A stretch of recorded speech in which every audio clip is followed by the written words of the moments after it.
Star Wars, best place for below average Star Wars.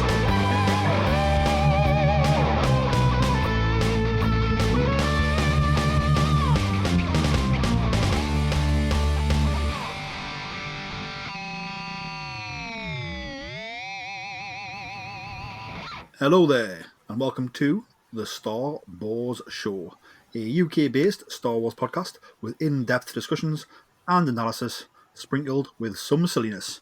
I am the Geordie Jedi Pete. And I'm Star Wars Iain. And I'm Jason Hondo Ling.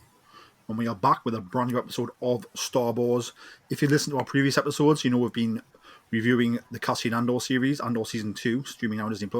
But this episode, we're back talking the news, all of the awesome Star Wars news that we haven't been talking about while we've been talking about Andor.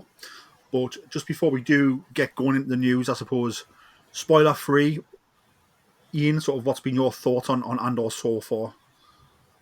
Yeah, I've really enjoyed the first two arcs, but the latest arc is really where I think this show has excelled. I think the last three episodes, obviously no spoilers or anything, are absolute masterpieces, especially 8 and 9. So yeah, no, really enjoying it. It's so well detailed, and yeah, it is one of the best Star Wars projects ever created. Jason, I know we reviewed the first arc, but sort of spoiler-free, what was your thoughts on the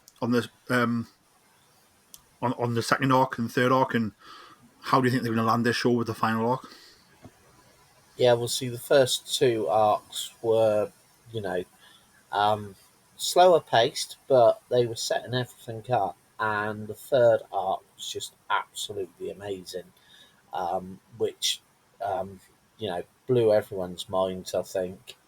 And then, the fourth arc, well, I cannot wait to get up early on Wednesday morning and watch these episodes and see how it feeds into Rogue One. I know Diego Luna's already said that once you've watched these three episodes, you should then go straight on to watch Rogue One, and you'll see it in a completely different light. And I have to admit, everything they've said so far about the series has been spot on. It has indeed, and I said there's one more arc left, isn't there? So that's coming this week, which is going to be very, very exciting.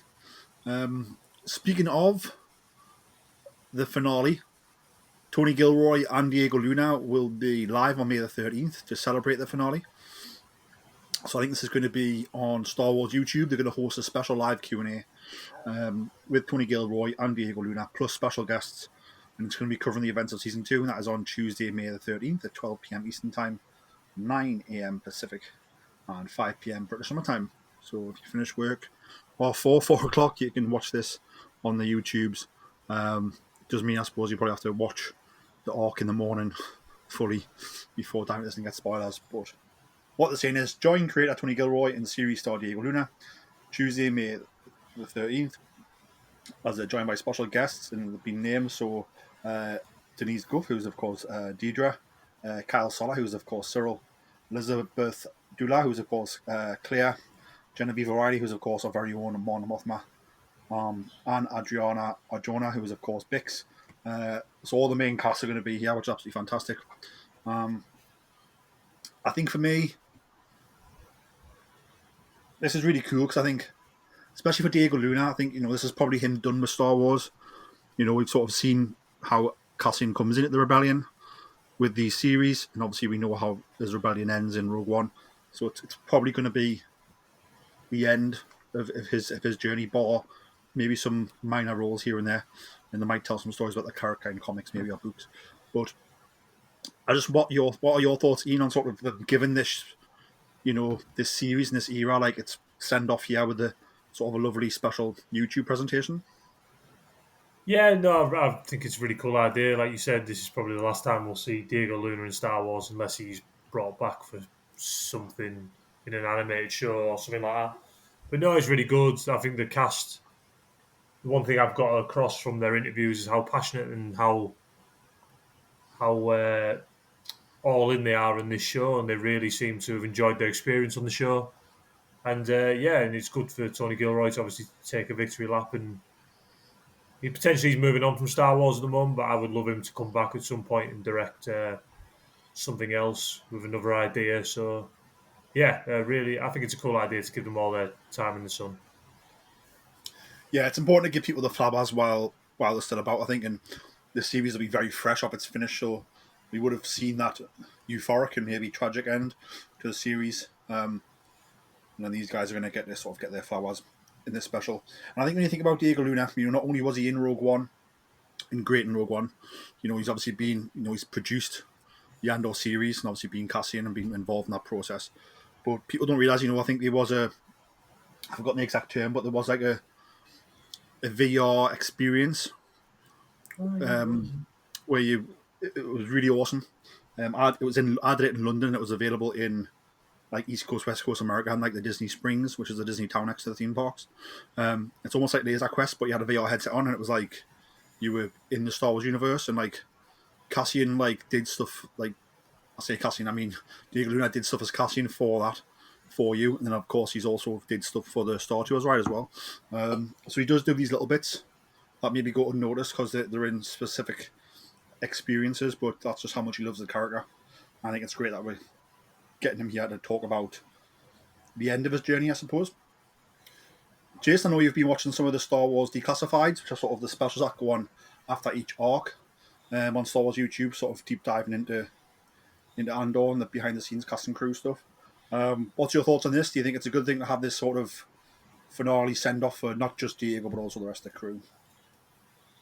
Yeah, I think it's great, and I think getting to listen to their thoughts and the processes they went through is just adds to the experience. We had it with the prequels and everything, where you had all the different documentaries, and it's something that I loved it when Mando first started, and we had the gallery, and I know with COVID things went a little awry with that, and I'd love to see more of that come out. I'd love to see like a gallery set up of for Andor. I think that'd be really cool.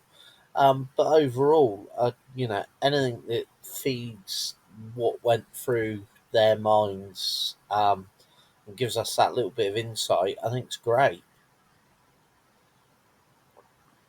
It certainly is. And what's really cool is that not only will Gilroy and the cast reflect on their experiences making season 2, but they'll also be taking live questions from fans watching the stream from home. So you can tune in from home, submit your questions through the live chat for a chance to hear it answered on screen. So really cool for anybody who just tune in. You can. I imagine there'll be a lot of people tune in, and there'll be a lot of questions. So not everyone will get a chance to get theirs answered, but they'll be looking at the draw. But good to see you've got a chance to sort of have something answered there, which is really cool. Moving on from that one to prequel era. So Natalie Portman was on the One Show this week. Obviously, she's talking about her new role in the Guy Ritchie adventure film Fountain of Youth. And during that chat, sort of obviously as usual with legacy characters, the Star Wars comes up, and sort of Natalie Portman sort of had a lot of fun with it. Said she would love to return to a galaxy far, far away, and she did say that I think she'd have to be a Jedi. She said on the One Show, if somehow she were brought back, that would be exciting. Natalie Portman saying that she only wants to return if she gets her own lightsaber. It was quite fun and tongue-in-cheek, I thought, and I know there'll be some people being like, she can't be a Jedi because she wasn't a Jedi, and like, and I don't think she's going to come back as a Jedi, to be fair. But, I mean, in hindsight, we didn't think Sabine was a Jedi, but then all of a sudden she can, so I don't know, let's go for it. Iain, do you think Natalie Portman's just, excited and just talking about Star Wars in a really fun way? Or do you think there's some like reality and there's been talks about her coming back as some sort of Jedi? Potentially, I think she could come back for maybe Ahsoka. I don't see them making her a Jedi. And obviously, I haven't seen the quotes. I assume, like you said, they're quite fun and tongue-in-cheek and that. Potentially, there was that Star Wars What If show that was rumoured to be in development. That would be a cool thing if there was an animated What If. what if Padme was a Jedi? That'd be a cool way of doing it if she wanted to do the voice and that. But yeah, I potentially could see her come back for Ahsoka, and we get the prequel cast together: Anakin, Obi-Wan, Ahsoka, and Padme together. So I think that'd be a cool idea. But no, I don't see her returning as a Jedi anytime soon. I think it's two things, isn't it? I think there's being a Jedi, but I think you could show some sort of flashback where you see her using Anakin's lightsaber for whatever reason, which could be quite cool. Jason, let's go for you. What's your thoughts on? I don't know if you've seen Natalie Portman's interview on the one show, but what's your thoughts on the comments? And obviously, what's your thoughts on the details of the comments, the juicy bits? Yeah, obviously, I watched a brief part of the interview and saw what she said. I think, as you say, very tongue in cheek. Um, it would be interesting to see Natalie Portman return. I know there are rumours about Ahsoka, and in some ways, I wonder, could this tongue in cheek sort of reply hint that there is something going on? But obviously, the whole Jedi part, yeah, it feels, if they went that way, it'd almost be, oh, let's make everyone a Jedi. But no, there's always room to bring legacy characters back as long as it's done properly and it's done within the character. Which obviously I think Natalie would make sure that it was anyway. But yeah, it could be something fun, especially like Ian said, if they would do a what if series. Because obviously with the Legends stuff, there's so much stuff they could do for a what if. Yeah, there definitely is. I think for me, it was just great to see somebody, when she got asked about Star Wars, still being really receptive and being really happy to talk about it and was excited, which was great. Like I said, I think she was having some fun with some of those comments. And I think she probably can't talk about things, so it was probably a good deflective way to talk about it. But, I would love to see her back for flashbacks in Ahsoka Season 2, along with Hugh McGregor as Kenobi as well. And as long we know Hayden's back as Anakin, but it would be great to have all of them back. As we know, watching those Clone Wars seasons, Padme is a huge part of those seasons. And I think all of the Amidala shippers would love to see maybe a flashback of Anakin training Padme how to use his lightsaber, just in case something ever went down. Would be quite cool. But yeah, fun thing to talk about, which was really cool. Moving on from that, obviously Marvel's Thunderbolts, Asterix, the new Avengers, is in cinemas. And it's doing quite well. I think CEO Bob Iger, that's Disney CEO Bob Iger, is really happy. What he said is sort of he's viewing Thunderbolts, which debuted to 76 million in its opening week, as sort of the first and best example of the studio's new priority to make better movies, even if that means there are fewer of them. And I think he means content just has been, since 20 since Disney Plus came out, really, I suppose they've been making TV shows and movies, and it's been a lot across sort of all the Disney companies, I suppose. And sort of what he's saying is that, quote is saying, we all know that in our zeal to flood our streaming platform with more content, that we turn to all of our creative engines, including Marvel, and had them produce a lot more. We've also learned over time that quantity does not necessarily beget quality, and frankly we've all admitted to ourselves that we lost a little focus by making too much. By consolidating a bit and having Marvel focus much more on their films, we believe that will result in better quality, and I think the first and best example is Thunderbolts. I feel very good about that. He went on to say, I have a lot of confidence that our upcoming slate, and he referred to Lilo and Stitch live action, Zootopia 2, Fantastic Four, the first steps, Avatar, Fire and Ash, which will close out 2025, and then in 2026 there's The Mandalorian and Grogu, and Avengers Doomsday and Toy Story 5. That's quite a lineup, he said. It's as strong as any slate that he's seen in a long time. And I think this just goes back to sort of,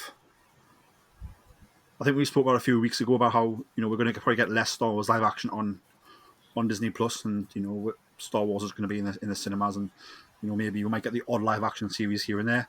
We're probably going to get Star Wars animation which is just as wonderful on Disney Plus. But we'll go to you, Ian. What's your thoughts on sort of, I guess, comments?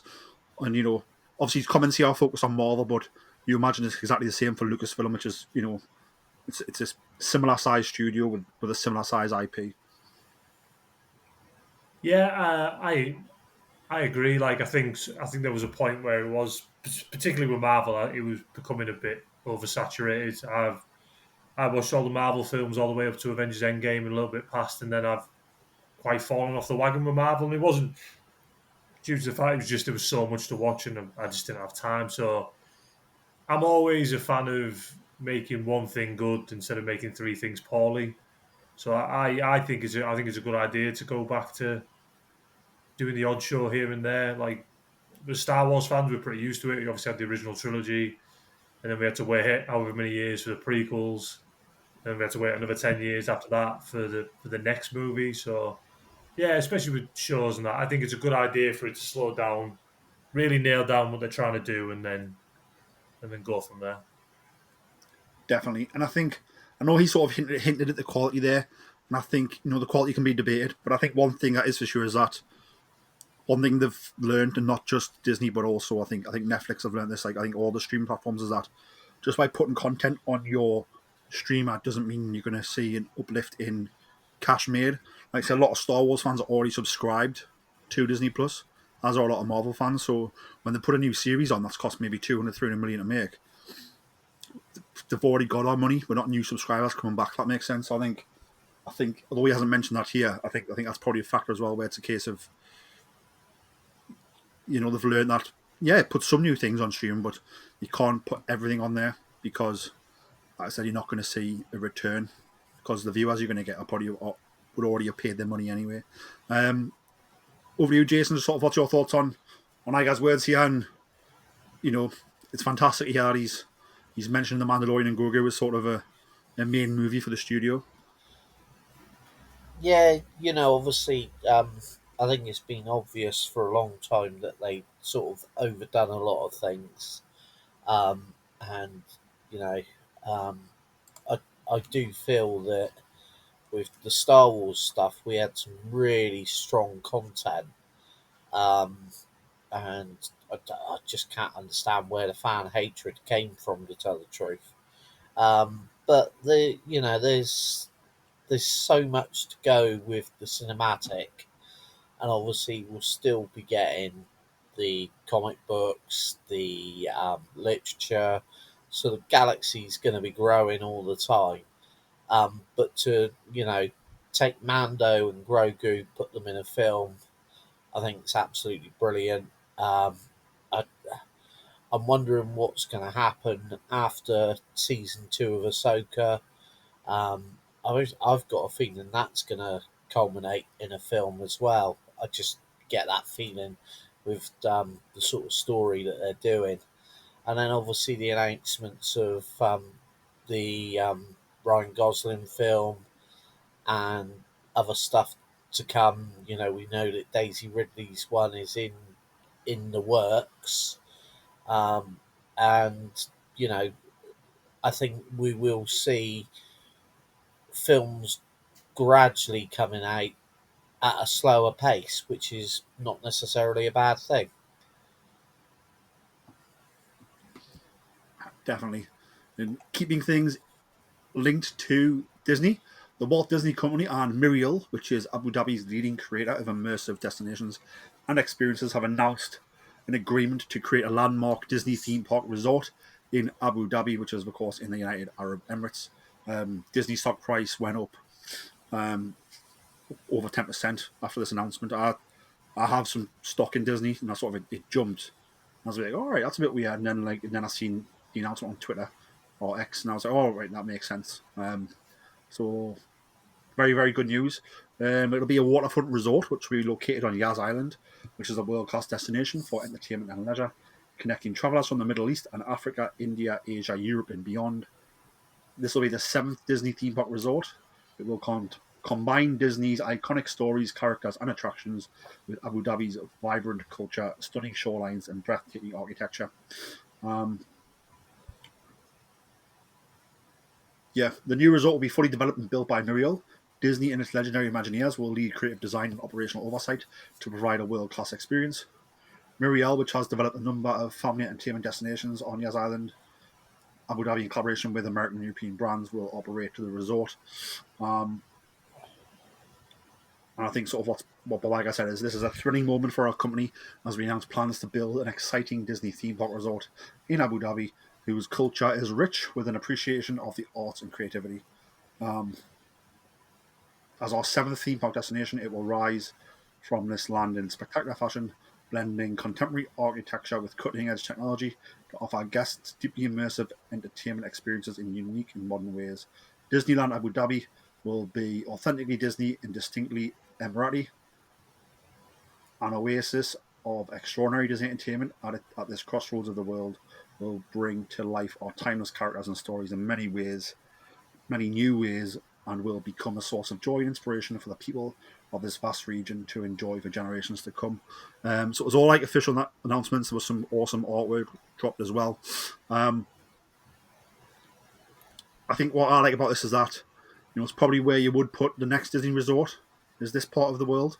And I think it's probably gonna be 10 years before this thing's close to being open. But I'm not saying we're going to get a Star Wars land put here, but obviously he's talking about using sort of Disney's timeless characters and stories, and obviously Star Wars is one of those. But yeah, let's go to you, Ian. Obviously, what's your thoughts on sort of a Disney park expansion in this part of the world? And I suppose it could be exciting if we get, I'm not saying we get a Batu, but who's say we don't build a different Star Wars planet here? I think it's obviously inevitable. Really, Disney will always try and look to expand beyond their normal borders. So it makes sense that they build it in Abu Dhabi. Like I said, it's quite a hub in the Middle East. Yeah, and it makes sense for them to do it. And yeah, that's really all I've really got to say about that, to be honest.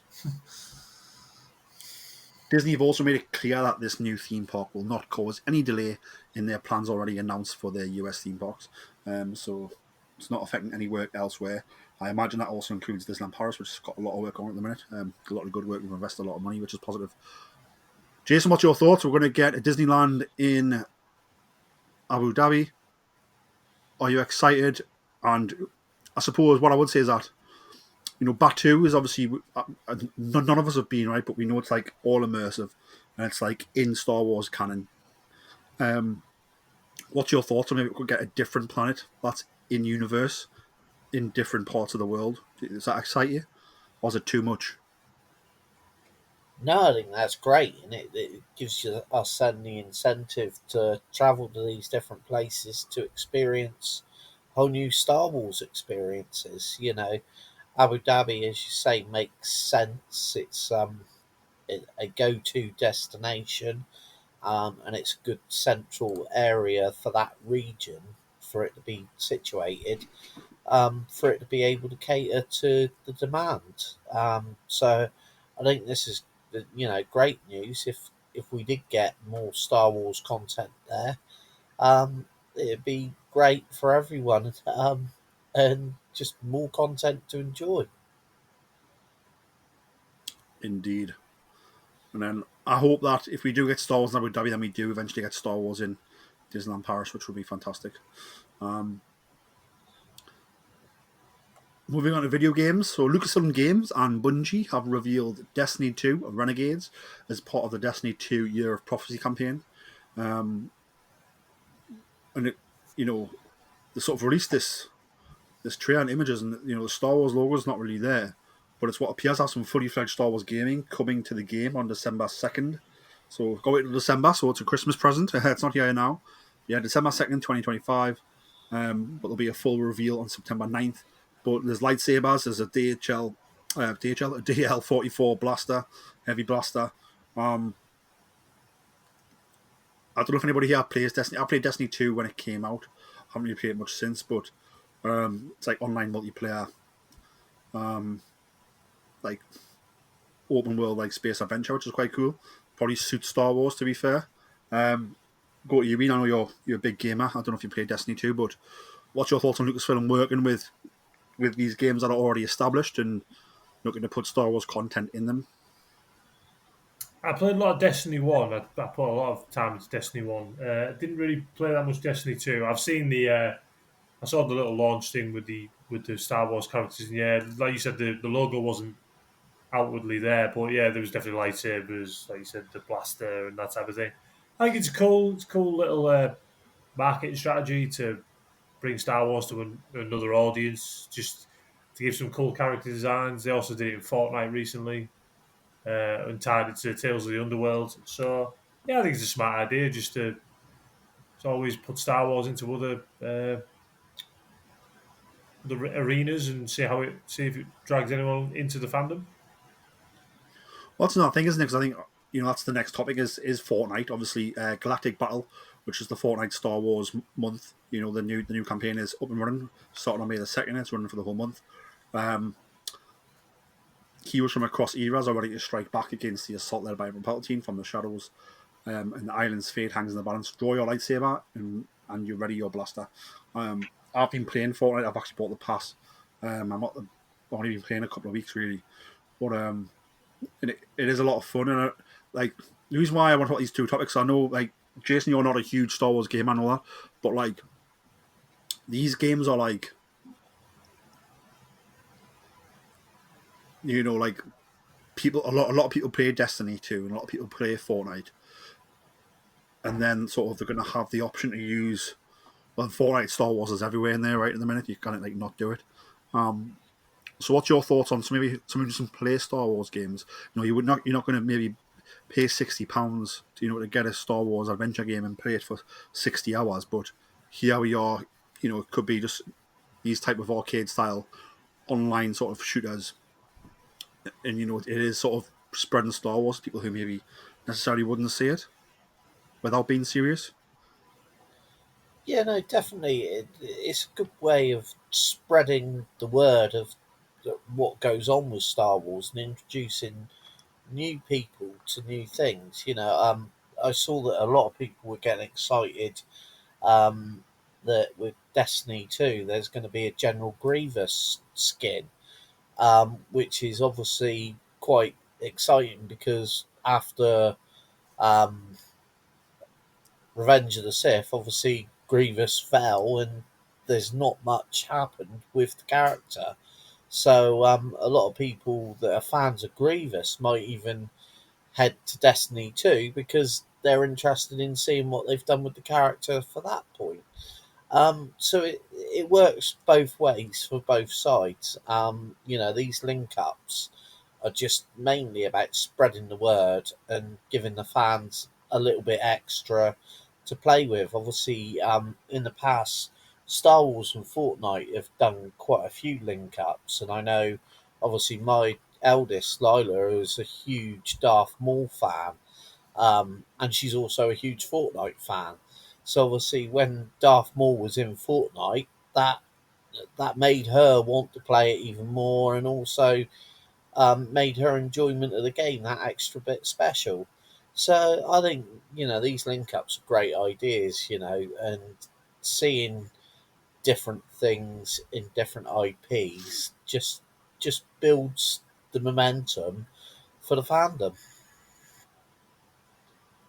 No, it certainly does. I think it's huge because I think it really does connect with a sort of a different demographic to who's maybe checking out Star Wars and buying the Star Wars games, which is really cool. I'm glad you mentioned Grievous. As a Battlefront 2 player, it's an absolute nightmare when he comes rocking up, whether he's got his sabers or whether he's running around the floor on all six limbs. He's an absolute nightmare. Moving on from that, we've had some 3 new Lego Star Wars sets revealed for June the 1st. So I was good. obviously we recently spoke about sort of a lot of new sets getting released, but we've got a sort of a Plo Koon Jedi Starfighter Microfighter. We've got a Darth Maul mech, so Darth Maul joins the mech series.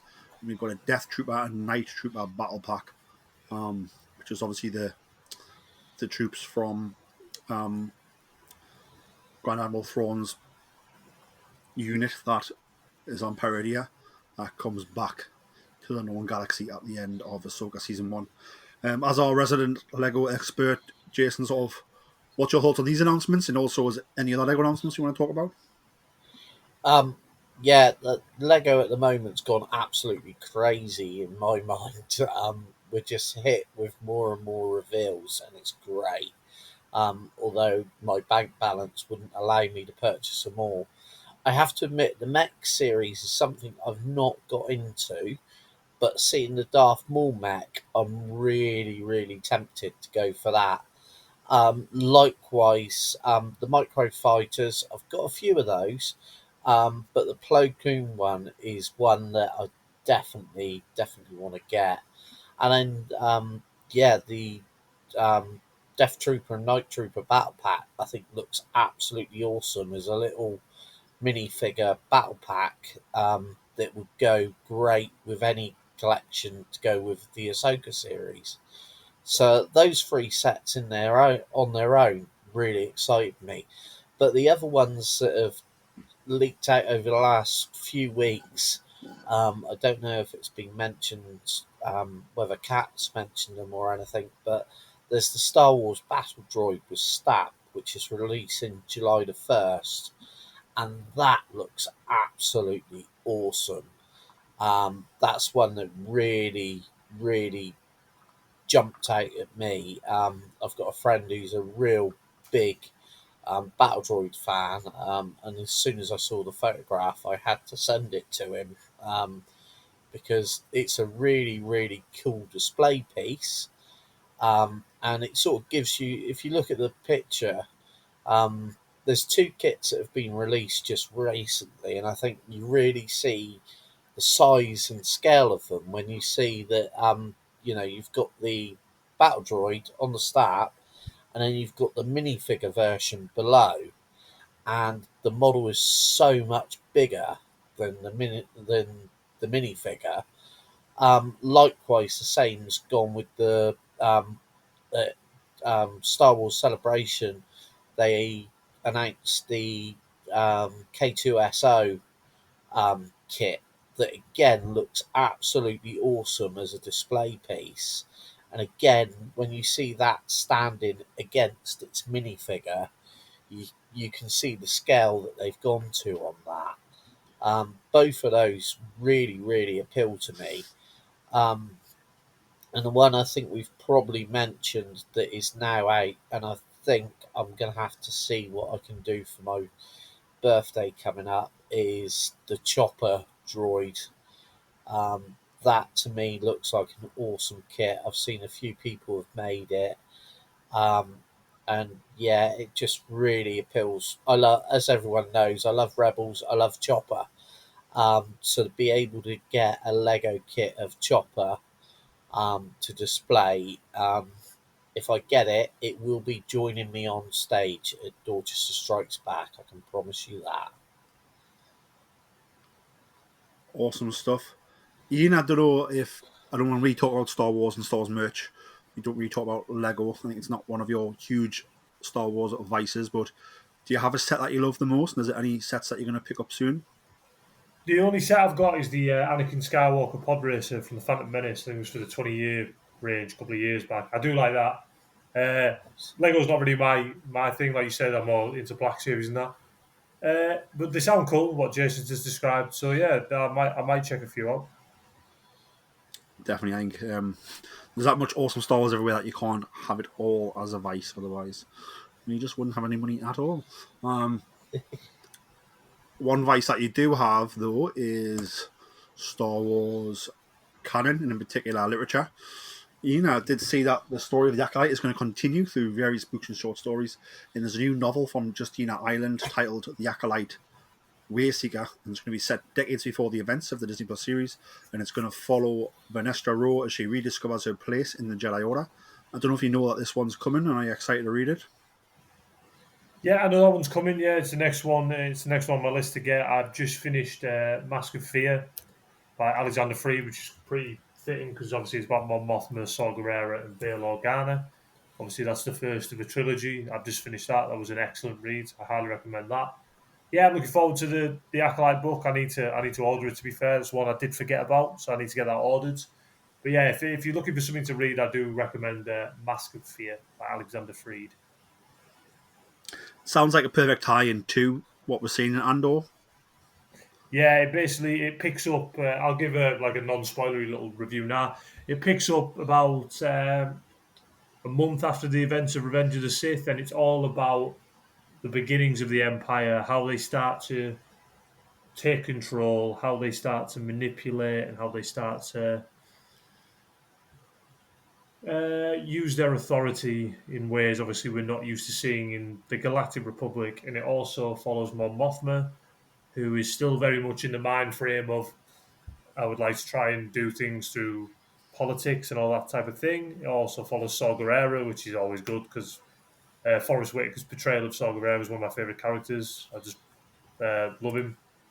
And also follows Bail Organa as he tries to he tries to exonerate a certain group of people who are now gone in the galaxy.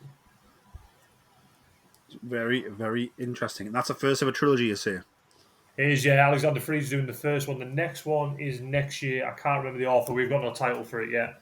But yeah, that is the first of a trilogy that will obviously take us through, and it'll be great supplemental material to Andor. And the other one I'm reading currently at the moment is by Dr. Chris Kemshall, and it is the Rise and Fall of the Galactic Empire, which is another really good read. Awesome. And deals with the Empire again, so is it maybe a nice little companion to what we're seeing in Andor? It's written as a history book, but in universe, it's quite an interesting idea. So the Dr. Chris Kemshall is basically writing as Beaumont Kin, who I don't know if people remember, but he was the one of the characters in the Rise of Skywalker.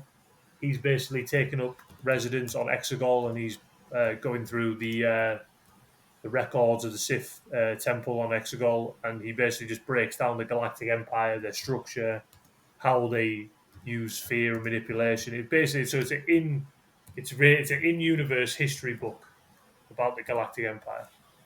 That sounds really cool. We don't get enough of that. I don't think that's a really cool concept that maybe could. I'm not saying use it all the time, but there's maybe a few other books that would be cool to have done that way.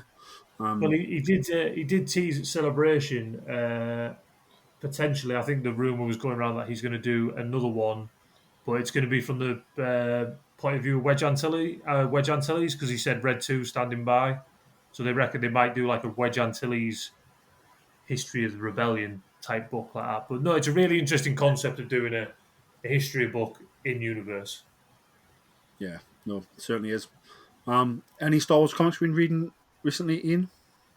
Yep, I've just read the first of the new main Star Wars comics. It literally just came out on Wednesday. It is set after the Battle of Jakku and all that. After the Battle of Jakku arc, and it's basically our first look into post Episode 9. Post Return of the Jedi, and it takes up stories with Luke, Han, Leia, and yeah, it was a good first start, good first issue. I'm interested to see where it goes next. Also, Legacy of Vader. I think the newest one is out this week, or it's either Jedi Knights that's out this week. So yeah, the comics are doing really good. Yeah, either Legacy of Vader, the main Star Wars, or Jedi Knights. All great reads for anyone who wants to pick up some comics. Awesome stuff. Jason, I know you're not the biggest reader of Star Wars, but what do you think about? We're not getting any more Acolyte, right? We know that it's not getting greenlit for season 2 or any further stories, but the fact we're able to continue some of these stories and delve into it a bit more through literature is a cool thing. Any of these titles that we've talked about sort of wet your whistle, wanting to maybe dive into one, and sort of what's your thoughts on just how diverse Star Wars is with its different mediums? Yeah, I've actually sort of got back into starting to re-explore the comic books. Um, I've I've read the Legacy of Vader ones so far, really enjoying that. Um, and also I've glanced at the Jedi Knights one, and I'm getting ready to have a look at the new Star Wars ones. So yeah, I'm sort of rebooting on the comic books at the moment. So yeah, I'm hoping to get back into it in the next few weeks. It sounds like you're going to have a good time over the next few weeks. That brings then to sort of all of the main topics that I had listed down anyway. Ian, is there anything Star Wars related that you wanted to chat about that we haven't talked about? No, just that I'm obviously really enjoying Andor. I can't wait to see how they land it in the last arc this week. It'd be interesting to come on and talk about that. And other than that, no, there's a couple of new books coming near the end of the year. The first one being Master of Evil, written by Adam Christopher, which is about Darth Vader post Revenge of the Sith. And there's also the one that was like quietly announced. I think it's called The Last Order or The Final Order or something like that. And it's about Finn and Janna continuing their search for stormtroopers for children who obviously were abducted by the First Order post Episode 9. So that's a really interesting thing because we'll get our first look at the post Episode 9 galaxy. That sounds really cool. That sounds really awesome. Jason, anything Star Wars related that we haven't talked about that you wanted to cover? Yeah, I am pleased to announce that I got my tickets for and more. So I will be going to the fan event in Fordingbridge in the New Forest to explore the making of Andor, which I'm really looking forward to. I got VIP tickets, so I can't wait for that. That's in just under a month's time, and hopefully we'll be reporting back on that. Um, I believe I know the VIP tickets sold out very, very quickly, and I got a feeling that the general tickets have nearly sold out as well. So that event seems to be very, very popular, which is cool. There's also been some more last year. I don't know if you can remember, there was Star Fury invasion in Birmingham, and they're doing that again this year. And they've just announced some more guests, and there's some really cool. A lot of the cast of Andor seem to be popping up there, as well as the cast of Ahsoka. So that's an event which I think is September the 26th to the 28th. So that's one to keep a lookout on. Could be an interesting one if you fancy an event to go to there. Um, yeah, and I think, as I say, that we're starting to see a lot of the cons take off at the moment. And there's quite a few happening that have got some really good Star Wars guests. So have a look at your local cons and see what's going on. Indeed, there's a lot going on. It's very exciting. I'm glad you've got your tickets for and more. And I'm excited to hear all about that. Ian, any Star Wars purchases since we last spoke on the podcast?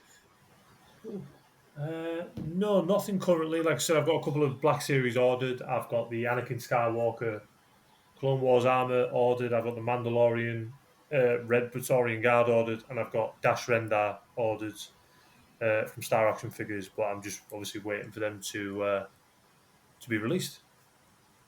I've heard a rumor that Star Action Figures could be getting the Black Series limited edition Battle Droid and Stap, which would be really awesome. Just keep an eye for that coming.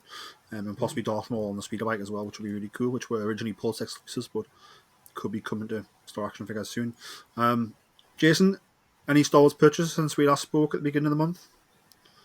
I have got the Lego Ahsoka Starfighter, which comes with Ahsoka and Anakin minifigures, which were really cool. Nice little build. I desperately want to get that one because I've pretty much got the majority of the Starfighters that they've done over the years. There's a few missing, but that one in particular I wanted to get partly because you've got the Anakin and Ahsoka minifigures that are new. But yeah, it's so that one was my project the other night, and I enjoyed building that. And as I say, Lego at the moment is just churning out so much I can't keep up, and I certainly financially can't keep up. Yeah, it certainly is running wild right now on the Lego front. Ian, where can the people find you on social media? I am on Twitter, or previously X, and Instagram at Star Wars Ian. And Jason, where can people find you? At Hondo Ling, as always. You can find myself. I am on X, formerly known as Twitter, and Instagram as Joy Jedi Pete. You can find the podcast on X at Borstar. You can also find the podcast everywhere else, including YouTube, LinkedIn, TikTok, Facebook, everywhere at Star Wars Podcast. If you're listening on Apple Music or Spotify, please leave us a 5-star review, a lovely little sentence. It keeps us smiling all week, only takes you a few moments, and it does help people find the show. If you are listening on any of the other wonderful podcast applications out there is a lot now, and it has a feature to leave a review. Again, just leave us all of the stars, leave us a lovely sentence. It keeps us smiling all week, only takes you a few moments, and it does help people find the show. If you are leaving reviews, please share them with us on social media. You might just get a goodie pack sent out in the post. We also have a Patreon, so if you want to support the show in other ways, you can see the link to our Patreon in the show notes. But that brings an end to this news pack episode. We'll be back soon with more Andor reviews. May the Force be with you all, and remember, always tell that to Kanja Club.